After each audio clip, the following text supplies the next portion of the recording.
జయ జయ జయ జయ జయ శ్రీ హనుమా, జయ జయ జయ జయ ప్రభుదయ గనుమా. సుందరకాండ మీరు ఒక్క శ్లోకం చదివి కళ్ళు మూసుకుంటే హనుమ చెట్టు మీదకి ఎక్కువ కాయ తినకుండా ఎలా ఉండగలిగారు అని మీకు ఆశ్చర్యం వేసి, ఏమి హనుమత్ సౌందర్యం మహానుభావుడిదే.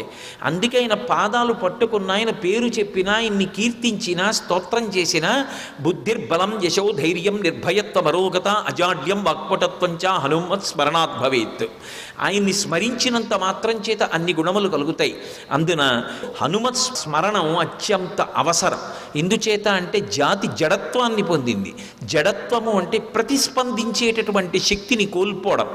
ప్రతిస్పందించి ఇది నా సంస్కృతి, నేను దీన్ని కాపాడుకుంటాను, ఈ సంస్కృతిలో పుట్టినందుకు నేను గర్వపడుతున్నాను, ఈ దేశంలో పుట్టడం నేను ఎన్ని కోట్ల జన్మలు చేస్తే వచ్చినటువంటి తపస్సు, ఇటువంటి దేశంలో పుట్టినందుకు గర్వపడుతున్నాను, నా జీవితాంతం ఈ దేశంలో ఉండే అదృష్టం పొందాను, ఒక్క క్షణం కూడా ఈ దేశంలో లేకుండా ఇంకో చోట ఉండి సంకల్పం చెప్పుకోవలసిన అవసరం నాకు అక్కర్లేదు, ఇక్కడే ఉండి సంతోషిస్తాను, ఈశ్వరుడిచ్చిన వరాన్ని కాపాడుకుంటాను అని అనుకోగలిగినటువంటి సంస్కృతిని విడిచిపెట్టి ఏదో గొప్పదనుకుంటున్న రోజుల్లో మన గొప్పదనం ఏమిటో తెలుసుకొని స్పందించగలిగిన హృదయం రావాలి అంటే హనుమత్ స్మరణం జరగాలి. హనుమ యొక్క వైభవం తెలియాలి లోకానికి. దానికి సుందరకాండ పారాయణ, సుందరకాండ శ్రవణము, సుందరకాండ పఠనము అత్యంత ఆవశ్యకములు.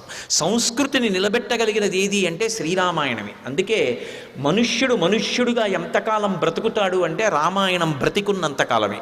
రామాయణం బ్రతికుండడం అంటే రామాయణం చదువుకున్నంత కాలమే. రామాయణం ఏదో ఒక సంప్రదాయంలో ఉన్న వాళ్ళ హక్కు కాదు, ఒకరి సొత్తు కాదు. రామాయణం మనుష్యుడిగా పుట్టిన ప్రతివాడికి చెందినటువంటి వస్తువు. రాముడు నరుడిగా వచ్చాడు తప్ప రాముడు ఒక సంప్రదాయానికి చెందినవాడిగా రాలేదు. అందుకే రామాయణం రాముడు అందరికీ ఆదర్శనీయుడు తప్ప ఎవరో కొందరికే చెందినవాడు రాముడు అనుకుంటే అంతకన్నా పొరపాటైన విషయం ఇంకొకటి ఉండదు. అందుకే ససాగరమానా దృశ్య అతిక్రమ్య మహాబల త్రికూట శిఖరే లంకాం స్థితాం స్వస్థో దదర్శ హంసకారండవా కీర్ణాహమాపీ పద్మోత్పలాయుతా అక్రీడాన్ వివిధాన్ రమ్యాన్ వివిధాంశ్చ జలాశయాన్. అబ్బో ఏమి వర్ణనలు చేసేశారో మహానుభావుడు అసలు ఆ లంకా సౌందర్యం గురించి. అసలు ఇంకా విచిత్రం ఏంటంటే ఆయన లంకలోకి వెళ్ళలేదు. ఇదంతా ఎక్కడి నుంచి చూస్తున్నారంటే లంబపర్వత శిఖరం మించి చూస్తున్నారు, త్రికూటంలో ఉన్నటువంటి లంకని ఎత్తు మించి చూసినప్పుడు కనపడిన విశేషం చెప్తున్నారు.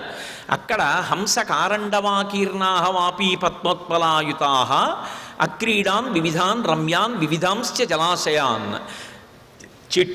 చెట్లకి పువ్వులు, కాయలు ఇవి ఎంత శోభస్కరంగా ఉంటాయో, నీటిని ఆశ్రయించి ఉండేటటువంటి పక్షులు, నీటిలో తిరిగేటటువంటి చేపలు, వాటి వంక చూడడం మీకు తెలియకుండానే మీ మనసు ఎంత ఉద్విగ్నతని పొంది ఉండనివ్వండి, ఎంత అశాంతిని పొంది ఉండనివ్వండి. మీరు అసలు అటువంటి సన్నివేశం వంక ఒక్కసారి చూశారనుకోండి, ఉత్తర క్షణం ఆగిపోతారు. అందుకే ఏడుస్తున్న పిల్లాడు కూడా మీరు ప్రకృతి సిద్ధంగా ఎవరి యొక్క ఆ పోషణలో, అంటే నాకు కావాలన్నట్టుగా నేను ఆ సరోవరాన్ని తీర్చిదిద్దడం కాదు, అది ప్రకృతి పరంగా అలాగే ఉన్నటువంటి ఒక సరోవరం దగ్గరికి వెళ్ళి చూడండి. చూస్తే మీకు కొన్ని అద్భుతాలు కనపడతాయి. అసలు ప్రకృతిలో ఉండేటటువంటి అద్భుతాలు చిత్ర విచిత్రంగా ఉంటాయి. ఒక జలాశయం దగ్గరికి వెళ్ళి మీరు నిలబడితే చాలు, ఎంత సంతోషంగా ఉంటుందో చూడ్డానికి. అటువంటిది ప్రకృతి సిద్ధంగా ఏర్పడినటువంటి జలాశయంలో హంసల లాంటి పక్షులు, కన్నెలేడి పిట్టలు ఇటువంటివన్నీ వచ్చి ఆ సరోవరంలో దిగి స్నానాలు చేసి పైకి లేచి రెక్కలల్లార్చి అవి ఆరబెట్టుకొని చెట్లెక్కి కూర్చుని సహజంగా వాటికి దొరికిన ఆహారం తిని ఎగురుతుంటే, అన్ని పక్షులు ఎగురుతుంటే వాటి వంక చూస్తే ఎంత ఆశ్చర్యంగా ఉంటుంది మనస్సుకి. ప్రకృతి సిద్ధంగా అలా ఉంటాయి. సుందరకాండ అన్నది చదువుకుని అనుభవించేదంతే. కాబట్టి హంసకారండవాకీర్ణాహ వాపీ పద్మోత్పలాయుతా అక్రీడాన్ వివిధాన్ రమ్యాన్ వివిధాంశ్చ జలాశయాన్. అంత సుందరంగా ఉన్నటువంటి లంకాపట్టణంలో బాహ్య సౌందర్యం ఇది. పట్టణం అంత అందంగా ఉంది, ప్రకృతి అంత అందంగా ఉంది. అక్కడున్న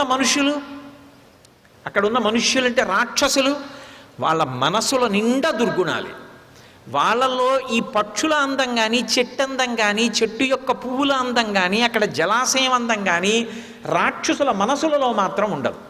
అయోధ్యలో ఈ బాహ్య సౌందర్యాలు ఉండవు, మనుష్యుల మనసులు మాత్రం ఎంత గొప్పగా ఉంటాయో.